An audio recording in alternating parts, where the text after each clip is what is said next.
எனது குடும்பத்தை சார்ந்த அனைவருக்கும் பணிவான வணக்கங்கள். இந்த புகழஞ்சலியை கேப்டன் விஜயகாந்த் அவர்களுக்கு மிகவும் சிரத்தையோடு நடத்தி கொண்டிருக்கும் தென்னிந்திய நடிகர் சங்கத்தினருக்கும் அனைத்து உறுப்பினர்களுக்கும் தலைவர் நாசர் அவர்கள், செயலாளர் விஷால், பொருளாளர் கார்த்திக் மற்றும் பூச்சி முருகன் ஐயா, அனைத்து பொறுப்பாளர்களுக்கும் பணிவான வணக்கங்கள்.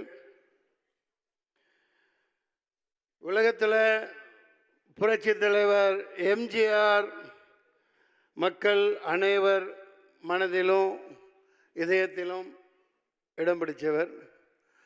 அதுக்கடுத்து நடிகர் திலகம் சிவாஜி கணேசன் நடிப்பின் இமயமா எல்லார் மனசுலையும் நிற்கிறவர். புரட்சி கலைஞர் விஜயகாந்த் ஒருவர் தான் 15 கோடி தமிழர்களின் இல்லங்களிலும் குடியிருந்து கொண்டிருக்கும் ஒரே மனிதராக எப்போதும் திகழ்வார், எப்போதும் திகழ்வார். அன்னாரின் ஆன்மா சாந்தி அடைய நான் வல்ல இறைவனை பிரார்த்திக்கிறேன். நாங்கள் 4-5 வருஷம் முன்னாடியே நான்லாம் செத்து போயிட்டோம். எப்போ அண்ணன் கேப்டன் உடல்நிலை மிகவும் மோசமாகி அது என்ன ட்ரீட்மெண்ட்டு என்ன ஏது எங்களுக்கு சொல்லப்படலை. அதில் பல மன வருத்தங்கள் இருக்குது. அது இங்கே பேசுகிறதுக்கு உண்டு பயன் இல்லை. என்னால் தாங்க முடியல, அதெல்லாம் பார்க்க முடியல. அந்த மாமனிதருக்கு எத்தனை சோதனைகள் வந்ததுன்னு. நான் ஆர்கே செல்லமணி அவர்கள் நல்ல ஒரு இதை சொல்லிட்டு போனாங்க.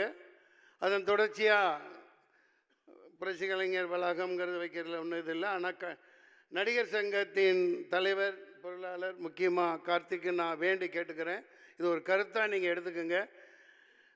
கடன் வாங்கி ஏதாவது இப்போ கட்டுறதுல என்ன சிக்கல் என்ன ஏதுன்னு தெரியல, இந்த இடத்துல சொல்லணும் மக்கள் அறிய. ஏன்னா நம்மெல்லாம் மிகப்பெரிய லெஜெண்டாக இருந்த ஒரு கேப்டன். நான் அவர் தலைவராக இருக்கையில், நடிகர் சங்க தலைவராக இருக்கையில் செயற்குழு உறுப்பினராக இருந்தவன். அந்த பத்திரத்தையெல்லாம் வாங்கி காமிச்சு அந்த அங்கே இது இருக்கும், அங்கே அது என்ன அந்த படம் பார்க்குற இடம் தேட்டர், அங்கே வச்சு செயற்குழு நடந்துகிட்டு இருக்கையில் அதெல்லாம் காமிச்சு எவ்வளோ ஈடுபாடாக எப்போவும் சிரிச்சுக்கிட்டே இருப்பாங்க. கடன் வாங்கி கட்டாமல் அதை அவர் பாதையில் மொய் விருந்து மாதிரி எப்படி ஒரு படத்தில் பண்ணியிருப்பாங்க. அந்த மாதிரி மொய் விருந்து வச்சு எந்த செலவும் பண்ண வேணாம், 5 பைசா நடிகர் சங்க செலவு பண்ண வேணாம். எல்லா நடிகர்களும் அந்த வளாகத்தை சுத்தப்படுத்தி அந்த புதர்களெல்லாம் அப்புறப்படுத்திட்டு சாமியானா போட்டு இந்த பக்கம் சைவ உணவு அந்த பக்கம் அசைவம் போட்டு மொய் விருந்து வச்சு பாக்கு அட்டையில் வெத்தலை பாக்கு வச்சு எல்லா நடிகர்களுக்கும் கூப்பிடுவோம். அவங்க 10 கோடி 5 கோடி எவ்வளோ யார் என்ன தர்றாங்களோ டிடியோ செக்கோ வச்சுட்டு போட்டோம். பாருங்கள், மிகுந்த வரவேற்பு இருக்குது. என்னை தப்பாக எடுத்துக்க வேணாம். அவங்க கேப்டன் அழகாக இலைக்கு கீழே தாலியை வச்சுருப்பாங்க.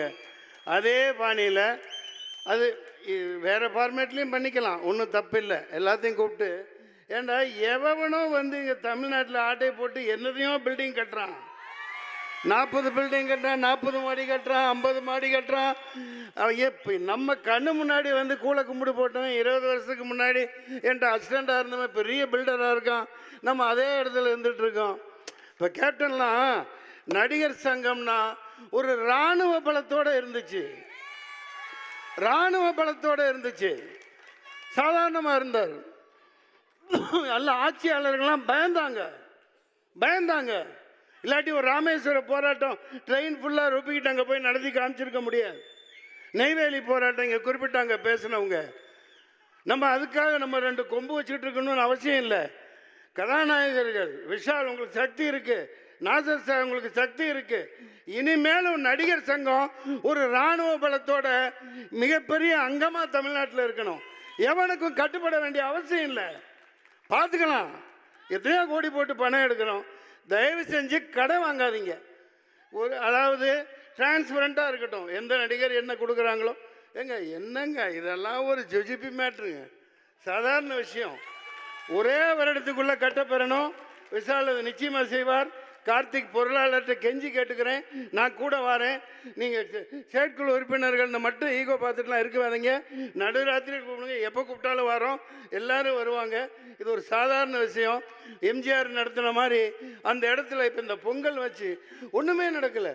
அந்த இடத்துல நல்லா கட்டடம் கட்டின பிறகு எல்லாத்தையும் பளபளன்னு போட்டு மார்பிள் போட்டுறாதீங்க. பொங்கல் வைக்கிறதுக்கெல்லாம் இடம் வச்சுருங்க.